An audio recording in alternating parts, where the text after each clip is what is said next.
Hola, queridos amigos de Oaxaca. Les habla el doctor Pedro Uncel. Lamentablemente, pues, no puedo estar con ustedes en físico debido pues, a varias razones. Por supuesto, la principal razón, la razón de la pandemia, pues que nos ha impedido salir de nuestro país. Y la segunda razón, que también tengo un problema con mi pasaporte, el cual no he resuelto aún y no me alcanzaba a llegar al Congreso. Así que les pido mil excusas, pero aquí estoy presente con ustedes a través de internet, a través de conferencia online. Y muchísimas gracias por la invitación al doctor Miguel Meraz especialmente y a todos mis amigos allá en Oaxaca. Espero estar en Oaxaca en algún momento. He ido muchísimo a México, he ido 17 veces y no conozco Oaxaca, y en cualquier momento, por supuesto, que quisiera estar en esa maravillosa tierra.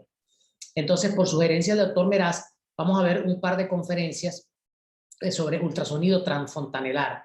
Vamos a hablar primero de la anatomía, la técnica, las indicaciones, y posteriormente hablaremos de hemorragia cerebral.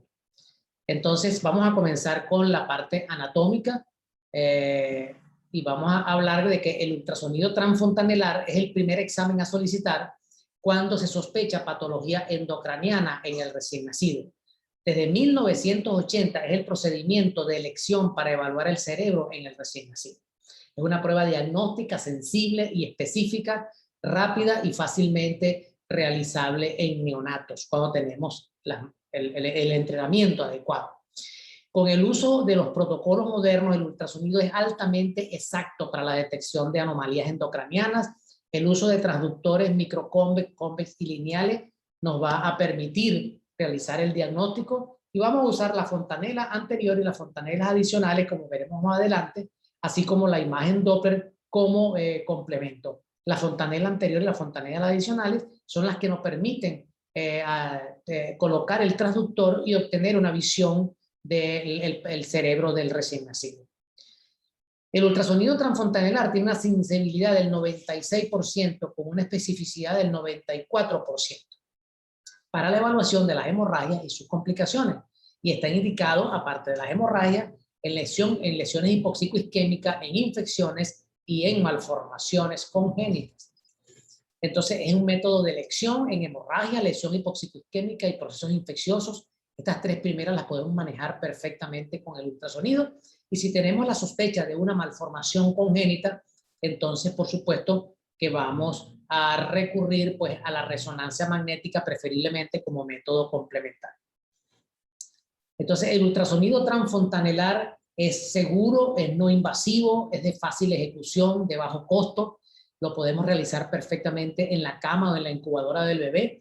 No requiere sedación y brinda una excelente visualización de las estructuras anatómicas.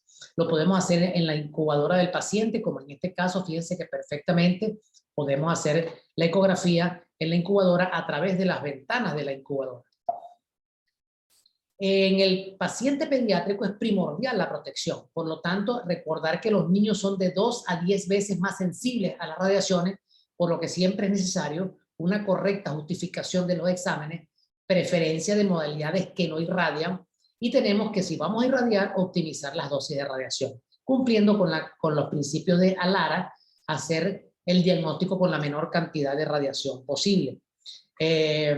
Recordar también que estos conceptos los podemos encontrar en un excelente libro de la doctora Gloria Soto de ecografía pediátrica de Editorial Journal, el cual salió a la luz pública patrocinado por el Colegio Interamericano de Radiología. Los niños deben incorporarse siempre el concepto de menor invasividad posible, no solo la instrumental, sino también la ocasionada por el uso de los medios de contraste, la necesidad de sedación, el trauma físico o psicológico. Así que esto nos lo van a agradecer los niños. Así que esto es muy importante. Y por supuesto que la ecografía tiene limitaciones.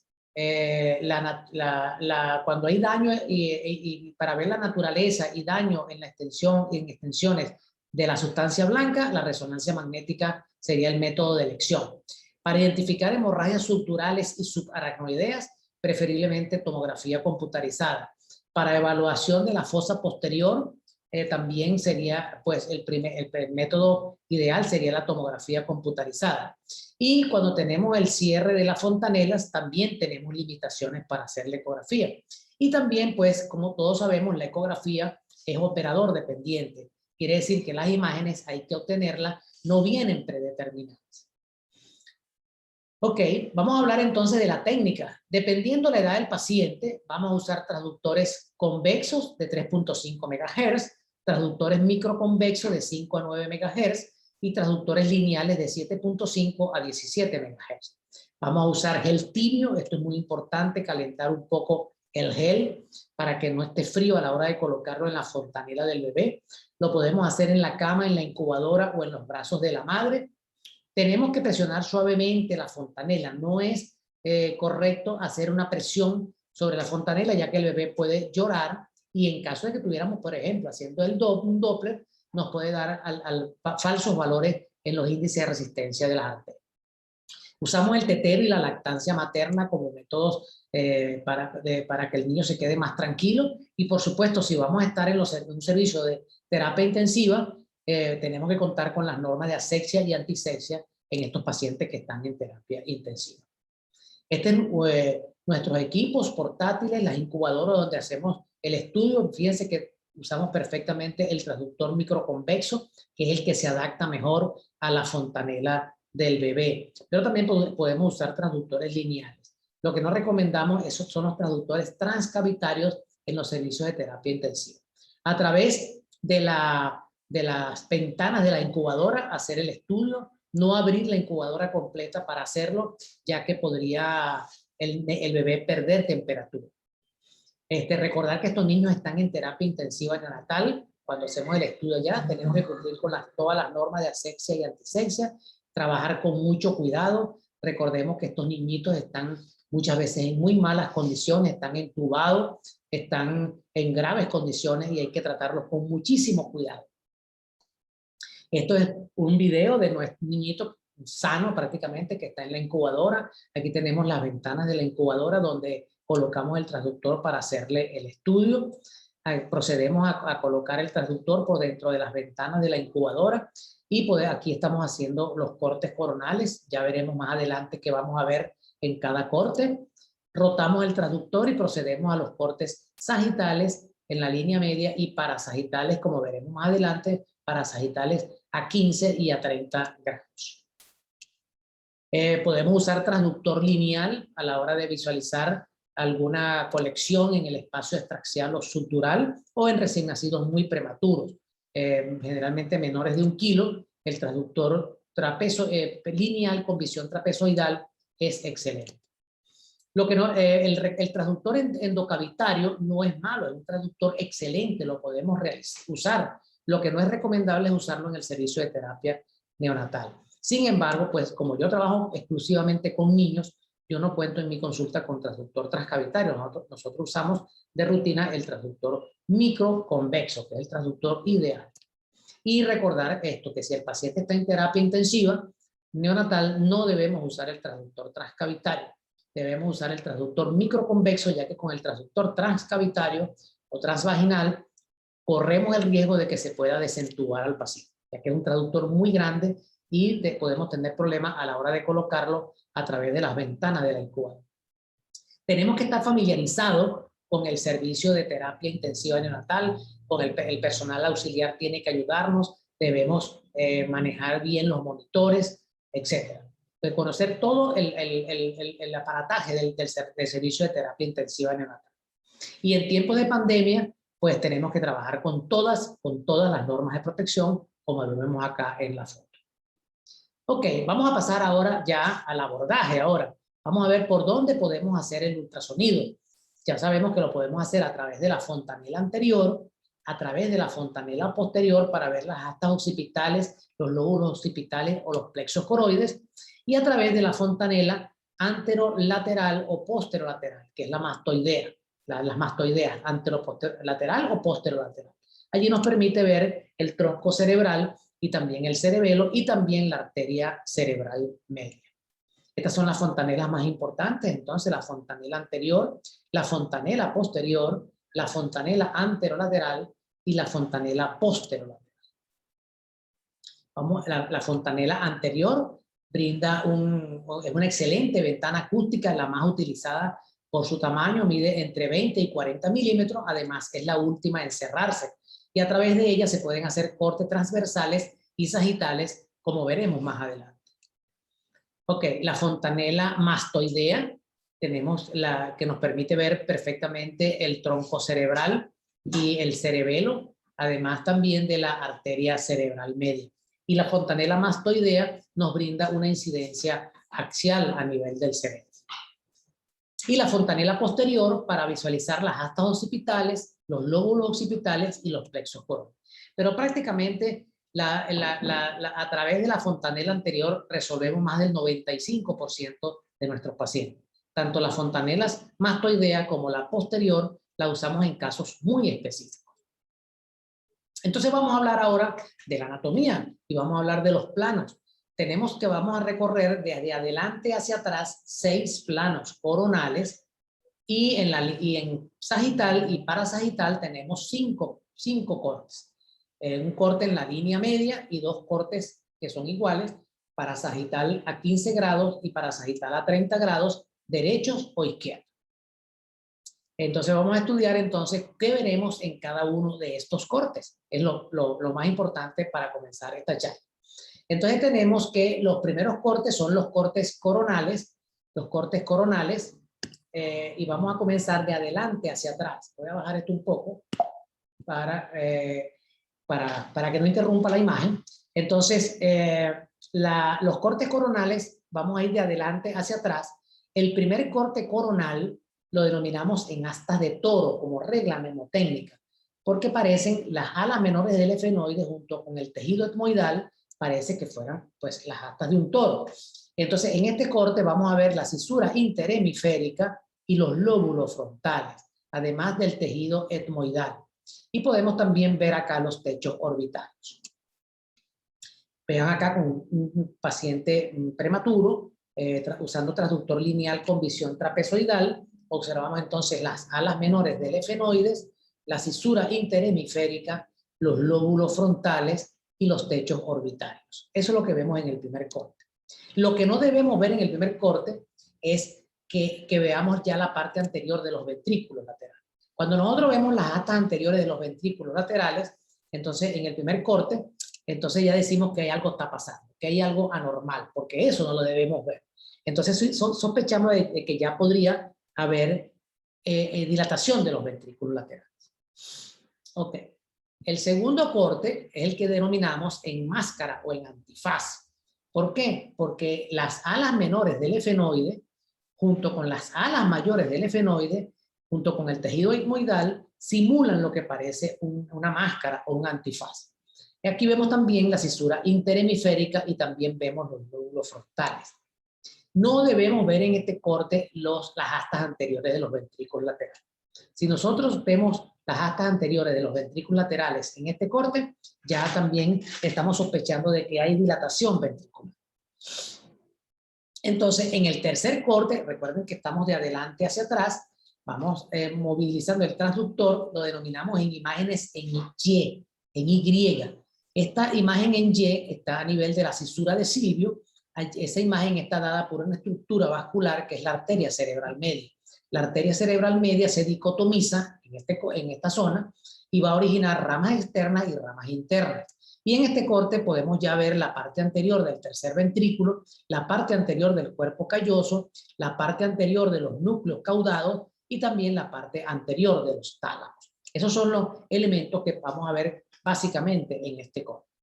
Miren acá las imágenes en Y, en letra Y, miren acá, que está dada por la dicotomización de la arteria cerebral media a nivel de la cisura de Silvio, la parte anterior del cuerpo calloso, la parte anterior de los ventrículos laterales, la parte anterior de los núcleos caudados y la parte anterior de los tálamos. Miren cómo se ve en este corte perfectamente los ventrículos laterales y una estructura anecoica, que es una variante anatómica que corresponde al cavum del septum pelúcido. Y aquí vemos los forámenes de Monro que comunican los ventrículos laterales con el tercer ventrículo. Aquí lo vemos en perfecto video, las imágenes en el tercer corte coronal, los ventrículos laterales, el cavum del septum pellucidum, los plexos coroides del techo del tercer ventrículo, y aquí tenemos el tercer ventrículo. Por supuesto, los tálamos en su parte anterior y la parte anterior de los núcleos caudados. Si colocáramos el Doppler color en este corte, observamos entonces el polígono de Willis, donde veríamos la cerebral anterior, las comunicantes anteriores, y lo que les dije que la imagen en Y está dada por las arterias cerebrales medias a nivel de su dicotomización. También vemos las comunicantes posteriores y vemos las cerebrales posteriores. Y aquí observamos perfectamente las dos imágenes en Y que corresponden a la dicotomización de la arteria cerebral media. Pasamos al cuarto corte en coronal y vamos a hablar de las imágenes en C en espejo, porque las circunvoluciones del hipocampo simulan lo que parecen dos C en espejo. Y este corte nos indica que estamos exactamente en la línea media. Entonces aquí en este corte, que es el cuarto corte en coronal, vamos a observar el cuerpo calloso, los ventrículos laterales, los núcleos caudados, la cabeza de los núcleos caudados y los tálamos. Y por supuesto, las imágenes en C, en espejo, que corresponden a las circunvoluciones del hipocampo. Aquí lo vemos en detalle, las imágenes en C, aquí tenemos una, aquí tenemos la otra, y observamos el cuerpo calloso, los ventrículos laterales, el cavum del septum pellucidum, los plexos coroides del techo del tercer ventrículo y el tercer ventrículo. También observamos los tálamos y las cabezas de los núcleos caudados. Aquí vemos perfectamente también los plexos coroides del techo del tercer ventrículo, que lo observamos también en este corte en imágenes en C en espejo. En este corte vamos a medir el índice ventricular, también denominado índice de Evans o índice de Sjogren, donde vamos a medir la distancia máxima entre los ventrículos laterales, entre la distancia entre tabla interna y tabla interna. Y este índice ventricular debe ser normal, es normal hasta 0,35. Cuando está por encima de 0,35 y llega a 0,40, decimos que estamos en una hidrocefalia leve. De 0,40 a 0,50, hidrocefalia moderada, y por encima de 0,50, una hidrocefalia severa. Aquí observamos, entonces, es la relación entre la medida de los ventrículos laterales y de los hemisferios. Y ya les dije que es normal hasta 0,35. Por ejemplo, en este caso, aquí medimos 34 entre 85 y nos dio 0,40. Lo que quiere decir de que estamos ante la presencia de pues, una hidrocefalia leve. Ok, aquí lo tenemos entonces hasta 0,35 normal, de 0,35 a 0,40 leve, de 0,40 a 0,50 moderada y de 0,50 en adelante hidrocefalia severa. Ok, pero hay autores que dicen que la relación entre la medida de los ventrículos laterales y de los hemisferios parece ser menos sensible que la medida diagonal ventricular para la detección temprana de hidrocefalia. Lo cierto pues es que las dos medidas son muy buenas, pero sin embargo también podemos medir la distancia antero-posterior de los ventrículos laterales. Y esa medida es excelente. Y sobre todo a nivel de las astas posteriores, donde no vale el índice ventricular. Y hablamos de que es normal hasta 10 milímetros. De 10 a 15 milímetros sería hidrocefalia leve, de 15 a 20 moderada y por encima de 20 hidrocefalia severa. Pasamos al quinto corte en coronal, que lo denominamos imagen en árbol de Navidad, porque la lámina de la cisterna cuadrigeminal, que da la punta del árbol de Navidad, y las fisuras coroideas junto con el tentorio y el cerebelo simulan lo que parece ser un árbol de Navidad. Entonces, o una imagen de V invertida. Entonces, estos son los elementos que vemos en este corte. Los atrios ventriculares, la parte posterior de los tálamos, la lámina de la cisterna cuadrigeminal, las fisuras coroideas y el tentorio y el cerebelo. Si colocáramos el Doppler color en este corte, observamos la vena de Galeno y también los pequeños senos de Rosenthal. Y el último corte coronal, que sería el denominado en bastones o garrotes, que esos bastones o garrotes los dan los plexos coroides, los glomos de los plexos coroides. Entonces vemos los atrios ventriculares, el tentorio y los bastones o garrotes, que son los plexos coroides. Rotamos el transductor y vamos a hablar ahora de los cortes sagitales. El primer corte sobre la línea media, que nos identifica, pues vamos a ver el cuerpo calloso, vamos a ver uno de los forámenes de Monro, el tercer ventrículo que tiene un receso antero-inferior, que es el receso quiasmático, y un receso postero-superior que corresponde al receso pineal. Aquí también vamos a ver los plexos coroides del techo del tercer ventrículo. Aquí vamos a observar el acueducto de Silvio, el cuarto ventrículo y el cerebelo. Y también más acá abajo la cisterna magna. Recordar que la cisterna magna se comunica con el cuarto ventrículo a través de los agujeros de Luschka y Maggi. Pero esos agujeros no los vemos ecográficamente. Aquí vemos en detalle el cuerpo calloso, el tercer ventrículo, el acueducto de Silvio, el cuarto ventrículo y tenemos el cerebelo. Y aquí va más abajito un poco la cisterna magna. Ok, aquí lo vemos en detalle nuevamente, el cuerpo calloso, el cavum del septum pellucidum, el tercer ventrículo, el cuarto ventrículo, el cerebelo y la cisterna magna. Si colocáramos el Doppler color en este corte, observamos entonces la arteria cerebral anterior, la arteria pericallosa, la vena de Galeno y el seno recto. Esas son las estructuras vasculares que vamos a observar en este corte. Aquí lo vemos perfectamente.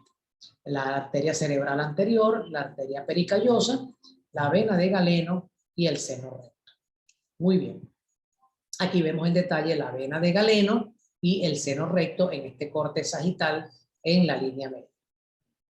Si rotamos el transductor tanto a la derecha como a la izquierda en un corte parasagital, entonces vamos a observar el tálamo, el ventrículo lateral, vamos a observar el plexo coroide, el glomo del plexo coroide, la cabeza del núcleo caudado, y entre el núcleo caudado y el tálamo vamos a observar esta estructura ecogénica lineal que corresponde al surco caudotalámico.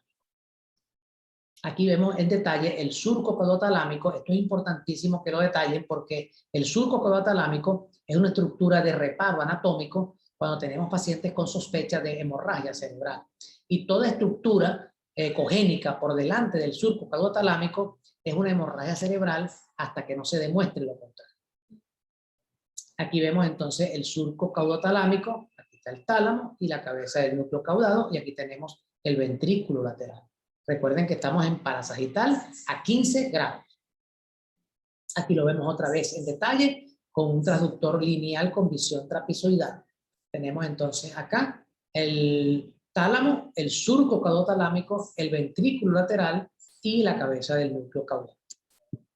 Si colocáramos el Doppler a este nivel, observamos unas estructuras vasculares que corresponden a las arterias tálamo-estriadas que se originan de la arteria cerebral media. Son la rama interna de la arteria cerebral media origina a las arterias tálamo-estriadas. Aquí vemos en corte parasagital a las arterias tálamo-estriadas. Ellas se dice que son tres, anterior, media y posterior, pero anatómicamente, como variante anatómica, pueden ser más de tres, como en este caso. Y ya rotando el transductor en parasagital a 30 grados, vamos a observar entonces esta estructura que corresponde que se denomina en astas de reno, porque parecen unas astas de un reno, y esas corresponden a las ramas superficiales de la arteria cerebral media. Están sobre el lóbulo temporal. Mírenla acá, esto corresponde a la dicotomización de las ramas superficiales de la arteria cerebral media. Que si le colocáramos el Doppler color, ahí las vemos, las ramas superficiales de la arteria cerebral media sobre el lóbulo temporal. Muy bien, si hacemos si tenemos la posibilidad de nuestro equipo de tener hacer los tres cortes, tanto el corte sagital como el corte coronal, como el corte axial, como en esta foto cortesía de nuestro gran amigo doctor Raúl Sánchez, bueno, perfecto. Entonces lograríamos hacer los tres cortes. Pero la mayoría de los equipos que nosotros manejamos tienen solamente para hacer los coronales y los sagitales, y con eso nos basta para hacer el diagnóstico. Antes de entrar a hablar de hemorragia, vamos a ver algunas variantes anatómicas. Tenemos variantes anatómicas que tenemos que conocer para no confundirlas con las patologías cerebrales. Entonces tenemos persistencia de espacios llenos de líquido como el cavum del septum pellucidum, el cavum vergae, que es la prolongación del cavum del septum pellucidum, el cavum del velo interpósito, una megacisterna magna puede ser una variante anatómica, hay que diferenciarla de alguna patología de la fosa posterior, como un quiste de Dandy-Walker, la presencia de vasos intraventriculares, el colapso o la asimetría ventricular no es patológico, es una variante anatómica. El hecho de que no veamos los ventrículos no quiere decir que sea algo patológico. Pequeños quistes de 1 hasta 2 milímetros, 3 milímetros de plexo coroide son variantes anatómicas, y pequeños quistes periventriculares también pueden ser variantes anatómicas. Así como también en los niños prematuros vamos a encontrar inmadurez de los surcos y de las circunvoluciones. Entonces tenemos el cavum del septum pellucidum, que es una variante anatómica, que es persistencia de un espacio lleno de líquido en la línea media entre los cuernos frontales de los ventrículos laterales. Entonces lo vemos acá, y su prolongación, como veremos posteriormente, corresponde al cavum vergae. El cavum del septum pellucidum es el que se encuentra con mayor frecuencia y se cierra alrededor del 6º mes, y es característico de los niños prematuros. El cavum vergae es la prolongación posterior del cavum del septum pellucidum. Es una variante anatómica y no se debe confundir con algún quiste de fosa posterior o algún quiste aracnoideo. El cavum del velo interpósito es otro espacio lleno de líquido persistente situado en la región pineal, fíjense, por detrás del tercer ventrículo, separado del cavum del septum pellucidum, que no es como el cavum vergae que se prolonga, es la prolongación posterior del cavum del septum pellucidum. Y no confundir con malformaciones vasculares u otro quiste. ¿Por qué? Porque él está muy cerquita de la vena de Galeno. No se vaya a confundir con la vena de Galeno, con una aneurisma de la vena de Galeno, como en este caso, que es un quiste. Al principio no sabíamos si era un aneurisma, pero al colocar el Doppler color observamos la vena de Galeno perfectamente, y pues vemos que esa es una imagen que no tiene vasculatura y que corresponde a una variante anatómica, y en este caso un cavum del velo interpósito. Que no veamos los ventrículos, el colapso ventricular, también es otra variante anatómica. Así que no se asusten si no los llegan a ver. Eso está descrito dentro de las variantes anatómicas. Lo podemos ver tanto en el corte parasagital a 15 grados como en el corte coronal, donde vemos a los ventrículos muy filiformes y no considerarlos como algo patológico. Ok, pequeños vasos intraventriculares por delante del surco caudotalámico, no confundirlos con alguna hemorragia. Y pequeños quistes de plexo coroides menores de 1 centímetro se pueden observar como imágenes pequeñas anecoicas con reforzamiento posterior, de contornos bien definidos, y no confundirlos tampoco con algo patológico. Aquí vemos quistes de plexo coroides, pueden ser, si son múltiples y mayores de 1 centímetro, podrían estar asociados a cromosomopatía. Pero la verdad es que los que nosotros hemos visto generalmente los encontramos como un hallazgo incidental.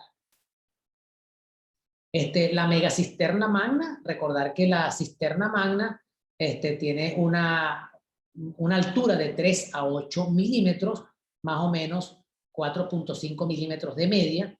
Ella puede estar aumentada en el quiste de Dandy-Walker y estar disminuida en el Arnold-Chiari. Pero también, pues a veces una cisterna magna en los niños prematuros puede ser un poco más grande de lo normal, y no confundir con una patología de fosa posterior.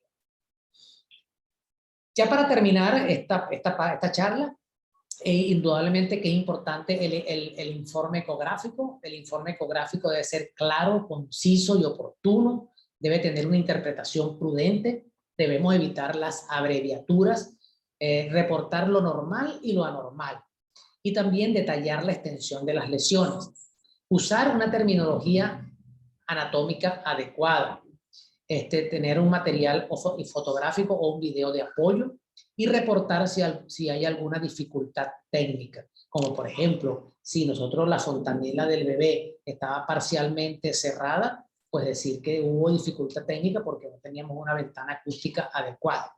Y también tenemos que, es importante indicar el tiempo de seguimiento. Si conseguimos alguna patología, decir, bueno, ¿en qué tiempo vamos a hacer el seguimiento de esta patología? Y por supuesto, nosotros informamos la ecografía de esta manera. Estudio practicado con transductor modelo X, utilizando transductor microconvexo de 5 a 14 MHz, el cual muestra sistema ventricular no dilatado. No hay signos actuales sugestivos de hemorragia intraventricular ni intraparenquimatosa. La ecogenicidad periventricular es normal, sin imágenes compatibles con leucomalacia periventricular. Los elementos de la línea media no están desplazados. Los surcos y circunvoluciones se observan satisfactoriamente. Hay presencia de septum pelúcido y cuerpo calloso. Eso nos ayuda a descartar que ya haya alguna malformación. El espacio extraxial está libre de colecciones. No se observan calcificaciones, porque podemos ver calcificaciones en los pacientes con TORCH, con citomegalovirus, con Zika, etc. Y no se visualizan imágenes de ocupación de espacio. Entonces, ya estamos diciendo de que no hay alguna tumoración del cerebro. Y con esto terminamos la primera parte y vamos a continuar en forma corrida para ver de una vez la hemorragia cerebral. Ya vimos la anatomía, las indicaciones, la técnica y las variantes anatómicas. Ahora vamos a hablar, como le prometimos al doctor Miguel Meraz, pues de la segunda charla de hemorragia cerebral. Recordar que la hemorragia cerebral es una de las patologías más frecuentes en los recién nacidos. La hemorragia de la matriz germinal es la más común en los pretérminos, pues es una causa importante de mortalidad y de morbilidad perinatal y neonatal. Los factores predisponentes de la hemorragia cerebral son la prematuridad, menos de 32 semanas, el peso, menos de 1,5 kg. Se dice que hasta a veces, según la literatura, los pacientes con menos de 1,5 kg tienen un riesgo de sangrar por encima del 40 al 50%. La asfixia perinatal, el trauma obstétrico, las gestaciones múltiples y cualquier factor que altere el flujo cerebral, pues puede ser un factor predisponente para que se produzca una hemorragia cerebral en un recién nacido prematuro. Alteraciones hemodinámicas cerebrales extrauterinas, como ventilación mecánica, intubación endotraqueal, infusión rápida de volumen, transfusiones y aumento de la presión venosa en la matriz germinal pueden producir un sangramiento. Según este trabajo del doctor Klein de Souza, de un hospital en Brasilia, la frecuencia de la hemorragia cerebral en recién nacidos a término es de 2 a 4%, mientras que en los recién nacidos pretérminos es de 25 a 40%. Pero como le digo, hay literaturas que dicen que también pueden ser por encima del 50%. Entonces, la incidencia de la hemorragia cerebral, el 91% en la primera semana, el 36% en el primer día, el 32% en el segundo día y el 18% en el tercer día. Por lo tanto, si nosotros hacemos una ecografía el primer día y está normal, tenemos que repetirla y ya veremos en qué momento vamos a hacer los estudios. El ultrasonido transfontanelar tiene una sensibilidad del 96% y una especificidad del 94% para la evaluación de las hemorragias y sus complicaciones. Es un estudio del doctor de Jikelmas en el año 2008. Entonces, mientras más grande sea la hemorragia, mayor de 5 milímetros, vamos a tener una sensibilidad del 100% con una especificidad del 91%. Mientras que lesiones menores de 5 milímetros, vamos a tener una sensibilidad del 27% con una especificidad del 88%. ¿Y por qué sangran a nivel de la matriz germinal? La matriz germinal tiene unos vasos sanguíneos con un tejido neural inmaduro por delante del surco codotalámico y que esto va a involucionar después de las 34 semanas. Estos vasos sanguíneos tienen poco soporte, tienen las paredes delgadas, tienen ausencia de la capa muscular y tienen una lámina basal inmadura. Y esto hace que esto tienda a sangrar antes de generalmente de las 34 semanas, y cuando los niños tienen menos de 1,5 kg de peso. Entonces, ¿cuál es la clasificación de la hemorragia cerebral? La clasificación que se usa prácticamente a nivel mundial es la clasificación de Papin, la cual la describió en el año 1983. Entonces tenemos 4 tipos de hemorragia. Tenemos la hemorragia grado 1, que está limitada a la matriz germinal, la hemorragia grado 2, que es intraventricular sin dilatación, la hemorragia grado 3 es intraventricular con dilatación, Y la hemorragia grado 4 es intraventricular e intraparenquimatosa. Entonces, la hemorragia cerebral grado 1 está limitada a la matriz germinal, es uni o bilateral y pues se observa como una imagen ecogénica por delante del surco caudatalámico. Recordemos nuevamente la parte anatómica. Toda estructura ecogénica por delante del surco caudatalámico es una hemorragia cerebral hasta que no se demuestre lo contrario. Y esa ecogenicidad está dada por una malla de fibrina. Eso es lo que le da el aspecto ecogénico. Vamos a tener que en ese coágulo, en ese foco hemorrágico, no va a haber vasculatura, pero sí podríamos demostrar el vaso de donde sangró. Y la secuela de la hemorragia grado 1 son quistes subependimarios que van a aparecer de días a semanas. Entonces, vamos a ver cómo se ve una hemorragia grado 1. Fíjense, un corte, este es el corte en las imágenes en C.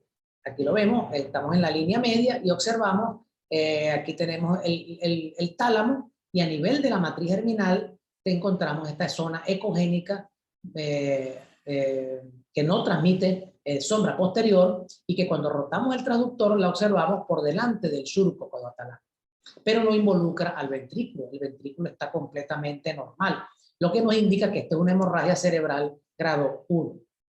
Aquí la vemos en este video, aquí lo vemos en el video, pues el tálamo, la cabeza del núcleo caudado y el foco hemorrágico por delante del surco caudatalámico. Y observamos el íntimo contacto de este coágulo con la rama anterior, la rama anterior de las arterias talamoestriadas, o sea, con la talamoestriada anterior, lo que nos indica que probablemente el sangrado vino desde allí. Aquí observamos una hemorragia cerebral grado 1, mírenla acá, y el íntimo contacto con la talamoestriada anterior. Recuerden que son recién nacidos, prematuros, de bajo peso, y que son los más proclives a tener este tipo de lesión. Pueden ser bilaterales, como en este caso, miren, dos focos hemorrágicos, aquí lo vemos en el parasagital derecho y en el parasagital izquierdo, recuerden por delante del surco caudotalámico. Aquí vemos otro foco hemorrágico grado 2, miren acá, en la matriz germinal derecha, matriz germinal izquierda, aquí lo vemos por delante del surco caudatalámico y su íntima relación con la arteria talamoestriada anterior. Aquí vemos entonces otra hemorragia grado 1 bilateral sin involucrar al ventrículo. Aquí la vemos en el lado izquierdo, en el lado derecho y aquí la íntima relación con la arteria talamoestriada. Entonces, hemorragia cerebral grado 1 no involucra al ventrículo, está limitada a la matriz germinal. Aquí vemos otra hemorragia grado 1 bilateral y fíjense que ya se empiezan a ver algunas zonas anecoicas, unos pequeños punticos negros. Eso significa que ya están empezando la fase de licuefacción. Eso indica pues que ya la hemorragia empieza a licuarse y posteriormente se formarán los quistes subependimarios. Aquí la vemos entonces, hemorragia grado 1 bilateral. Y una cosa importante, las venas terminales que están en la base de los ventrículos, en las hemorragias grado 1 no se obliteran. Eso nos ayuda a diferenciarlas a veces de la hemorragia grado 2, donde la hemorragia grado 2, que es intraventricular sin dilatación, allí se están obliterando las venas terminales. Aquí vemos un video donde, como si estuviéramos haciendo un estudio en vivo, se los quise mostrar a ustedes, y miren el video donde perfectamente podemos ver los focos hemorrágicos. Aquí los vemos. Empiezan a aparecer a nivel de las imágenes en Y y posteriormente en las imágenes en C. Si rotamos el transductor, aquí lo vemos en parasagital derecho, mírenlo acá, volvemos otra vez a la línea media y aquí vemos el otro foco hemorrágico en el parasagital izquierdo con algunos pequeños focos ya anecoicos, lo que nos indica que esa es una hemorragia que ya se encuentra en vías de resolución. Aquí si le colocamos el Doppler color, observamos entonces que esos coágulos ecogénicos no tienen vasculatura. Entonces, posterior a la aparición de la hemorragia, vamos a ver que en días a semanas van en la zona donde estaba el coágulo, vamos a observar los quistes subependimales, que generalmente miden entre 3 a 5 milímetros, son poco significativos clínicamente, generalmente desaparecen en un año, pero yo les puedo decir que en mi experiencia, la mayoría de ellos desaparecen alrededor de los 6 meses. No son específicos de la hemorragia, se podían ver eventualmente en enfermedades virales y también en trisomía 13. Los pacientes con Zika también pueden tener quistes subependimarios. Entonces, lo vamos a ver como pequeños quistecitos de 3 a 5 milímetros ubicados a nivel de donde estaba el foco hemorrágico. Aquí lo vemos, miren acá, aquí está todavía el foco hemorrágico y el pequeño quiste subependimario en formación por delante del surco caudotalámico. Perfectamente. Aquí vemos que pueden ser bilateral y eventualmente pueden tener septos. Recuerden que allí hubo un foco hemorrágico y ahí pueden haber fibrina. Entonces eso puede dar a veces algunos tabiquitos dentro del quiste.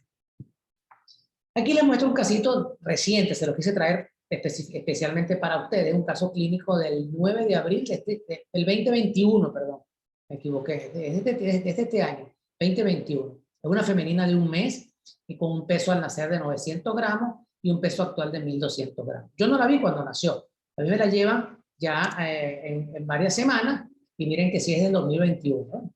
9 de abril de 2021, y pues le encontré pequeños quistecitos. Esto es para decirle que los quistes subependimarios pueden ser múltiples también, porque recuerda que pueden haber pequeños focos hemorrágicos y pueden ser múltiples. Aquí vemos en el lado parasagital derecho vimos uno, pero en el parasagital izquierdo vimos varios quistecitos. Entonces usted lo describen como varias estructuras quísticas como secuela de hemorragia cerebral grado 1. Y aquí los vemos que son en el corte coronal, miren los quistecitos a nivel de la matriz germinal.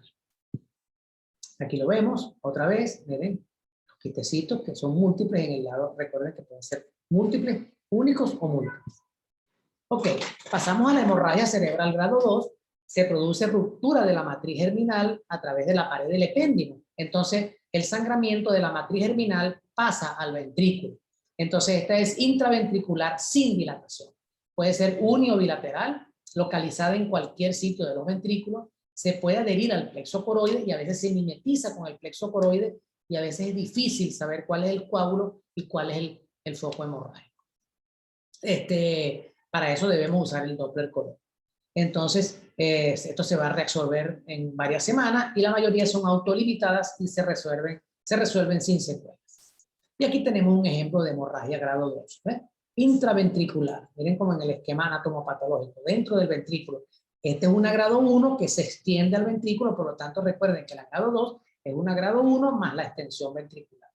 Y pues están dentro del ventrículo. Aquí tenemos una del lado izquierdo, miren que en el ventrículo derecho está completamente normal, y aquí vemos el coágulo dentro del ventrículo izquierdo.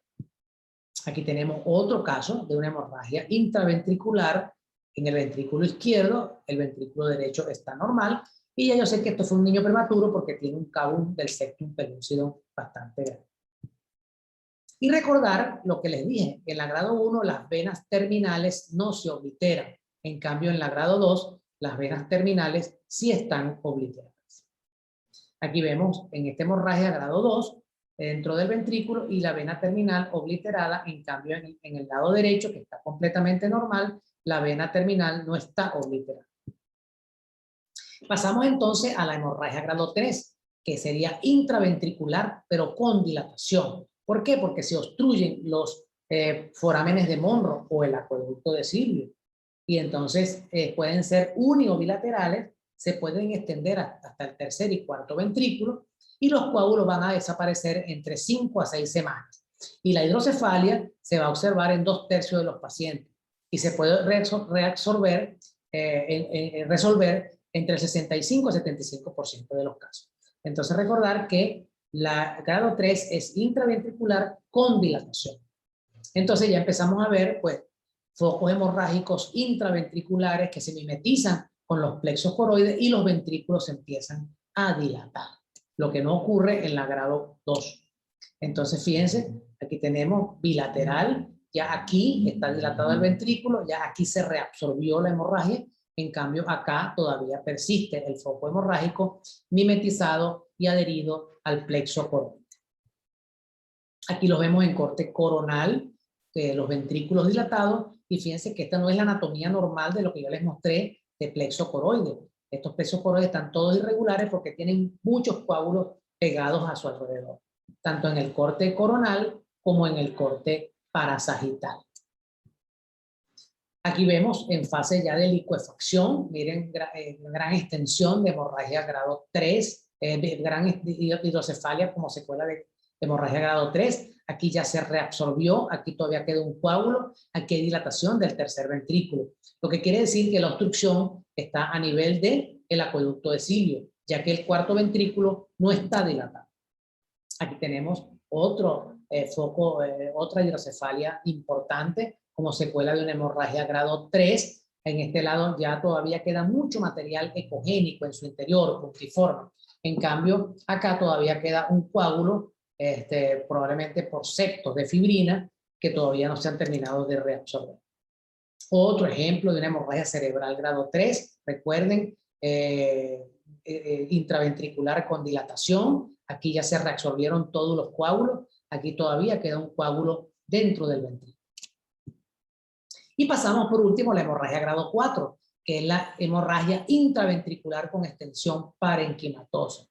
Se observa como una imagen ecogénica en el parénquima adyacente a los ventrículos laterales, es más frecuente en el lóbulo frontal y parietal, y se produce por un infarto venoso hemorrágico en la sustancia blanca periventricular. Más frecuente unilaterales, pero se pueden ver de los dos lados.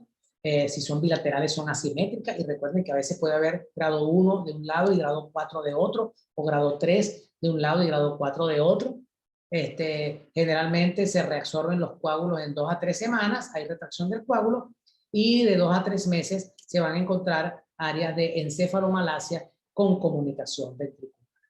Entonces, fíjense, esto, una hemorragia grado 4, se lo muestro con algunos ejemplos. Este es un paciente número 1, lo denominamos así, en muy malas condiciones. Este fue el 23 de enero del 2017. Miren, una hemorragia grado 4 bilateral asimétrica. Los coágulos están dentro de los ventrículos, pero se rompe la pared del ventrículo y hay sangramiento intraparenquimatoso. Y miren acá cómo se produjo un sangramiento a nivel del lóbulo temporal masivo, lo que nos indica pues que esto tiene un pronóstico muy malo. De hecho, este paciente, cuando el 2 de febrero que le hicimos un control, pues ya tenía signos de dilatación ventricular con zonas de encefalomalacia periventriculares y en el parénquima cerebral, y lamentable pues este paciente ya no lo pudimos seguir porque lamentablemente falleció. Otro paciente con una hemorragia cerebral grado 4, lo denominamos paciente 2. Fíjense que hay extensión parenquimatosa, miren el coágulo y miren el sangrado a nivel del lóbulo parietal y en el lóbulo temporal, y miren a nivel intraventricular como hay un sangrado con dilatación ventricular. Porque recuerden pues que el grado 4 es un grado 3 que rompió la pared del ventrículo y se va hacia el parénquima cerebral. Estos pacientes tienen un mal pronóstico, van a cursar con obstrucción tanto del acueducto de Silvio o de los forámenes de Monro, y va a haber hidrocefalia, como acá, miren muchos coágulos dentro de los ventrículos y las zonas de encefalomalacia periventricular. Y hay, por supuesto, asimetría ventricular porque la hemorragia generalmente no es simétrica. Este paciente, número 2, el 26 de febrero se le hizo otro control. Miren pues la gran dilatación ventricular bilateral con múltiples coágulos dentro de los ventrículos y las zonas de encefalomalacia periventricular. Y pues la presencia de coágulos y la asimetría ventricular. Pasamos al paciente número 3, también una hemorragia masiva. Esto fue el 6 de abril del año 2018.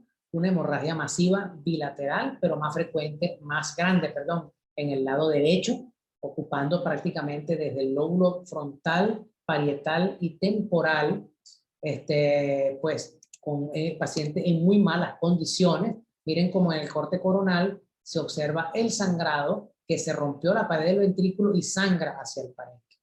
Miren acá, el pronóstico muy malo. Fíjense el detalle, con el transductor microcombe no observábamos esta lesión que corresponde a una hemorragia grado 1. O sea, lo que corresponde que este paciente tenía una grado 4 en el lado derecho, mientras tenía una grado 1 en el lado izquierdo, que no la visualizamos con el microconvexo porque es un paciente muy prematuro. Este paciente le hicimos un control el 22 de abril del año 2018, ya había dilatación ventricular, la hemorragia grado 1 izquierda pasó a grado 3, miren que había sangrado intraventricular con dilatación, y la grado 4 persistía y se empezaban a observar las zonas de encefalomalacia periventricular y por supuesto la gran dilatación ventricular que incluía al tercer ventrículo.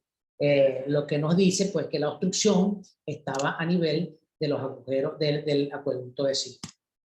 El 10 de mayo del 2018, miren la gran dilatación ventricular bilateral, con coágulos dentro de los ventrículos, con septos dentro de los ventrículos, y en el lado donde estaba la hemorragia grado 4, estas extensas zonas de encefalomalacia periventricular con comunicación hacia el ventrículo afectado.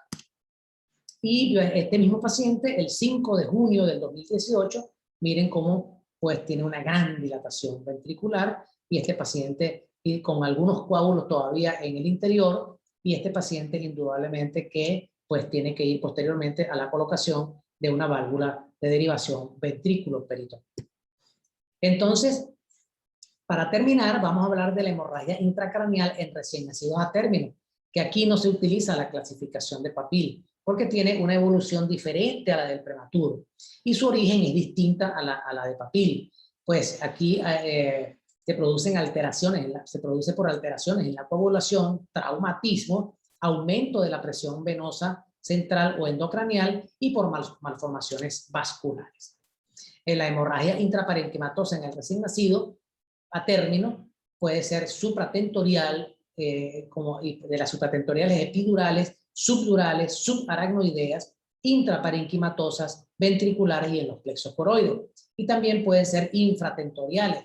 De estas pueden ser subaracnoideas, subdurales o cerebelosas. Estas son las hemorragias en los recién nacidos a término, y recuerden que aquí no aplica la clasificación de Papil. Entonces aquí tenemos un casito de un niñito, miren, con una lesión a nivel del cerebelo, una hemorragia cerebelosa. Lo ubicamos en el sexto corte coronal a nivel de los plexos coroides, y fíjense que se mimetizaba con el cerebelo. Y cuando se le hizo una tomografía se corrobora el sangrado agudo, corroborando pues con la ecografía. Este paciente estaba en buenas condiciones y convulsionó de repente. Es hijo, por cierto, de una colega de nuestra institución.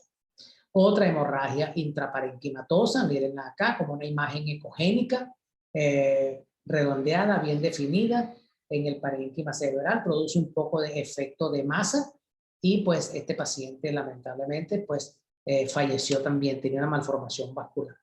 Y esta otra que fue una malformación vascular también, este niñito estaba en buenas condiciones generales, también tuvo una convulsión, y cuando hicimos el ultrasonido tenía este sangrado a nivel del lóbulo temporal, paritotemporal izquierdo, que producía efecto de masa. Miren cómo desplaza los elementos de la línea media. Mírenlo acá, no tiene vasculatura, porque indudablemente pues eso es un coágulo sanguíneo, y este paciente tiene mucho edema cerebral, se observa muy poco la vasculatura cerebral también, porque este paciente tiene edema cerebral, e incluso este paciente también tenía, en el momento que le hicimos el estudio, tenía flujo en reversa y tenía también pérdida de la fase diastólica. Son imágenes que mostramos en otras charlas de Doppler cerebral, que esperamos que cuando vayamos a Oaxaca el año que viene, Miguel, pues demos este curso completo de ecografía cerebral. Y bueno, la hemorragia cerebral, su pronóstico y la morbimortalidad están relacionados con el grado de hemorragia.